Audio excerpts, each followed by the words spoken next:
Absolutely. I mean, you have to have a well-defined mission and vision. You have to have a well-defined, organizational values because ultimately that's what you'll come back to. Those principles are going to help you make decisions and make sure that you're, staying within kind of the scope that you want to be. And without those principles, it's easy to make decisions that aren't best for the organization or, will be well reflective of, ultimately what you're setting out to do. And there's been many, many times when something will come up, an opportunity will come up. There's, tons of opportunities, and it's like, do I want to be an opportunist or do I want to really try to set forth a firm direction and be recognized as this, quality, apparel manufacturer? And, there's been many times where we've had to say no to opportunities, even though they would have been really lucrative and, the profits would have been there. It just didn't align with the cultural values of the organization.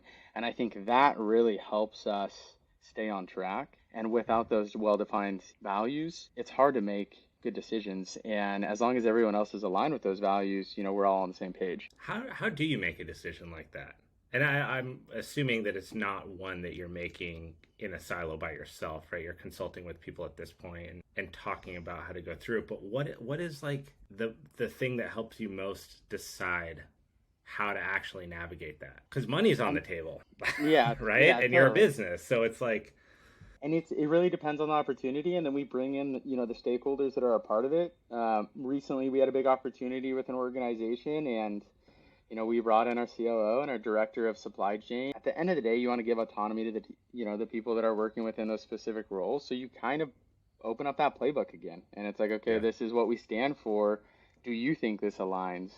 And does this align given the circumstances that we're seeing within, the economic environment? Sales are down. Should we be taking on this opportunity? And collectively, we can then make a decision. And when everyone, all the stakeholders are on the same page and that decision is made collectively, then it's like go time and everyone's okay with it. But, when I've made decisions without looping in, the stakeholders, that's usually when there's kind of friction because then it takes, the empowerment and the autonomy away from them. So I think making sure that you bring in the appropriate parties and really kind of list out, all the pros and cons of the situation and open up that playbook. I think from there it's, much easier to make decisions on behalf of the organization that, will help push the business forward.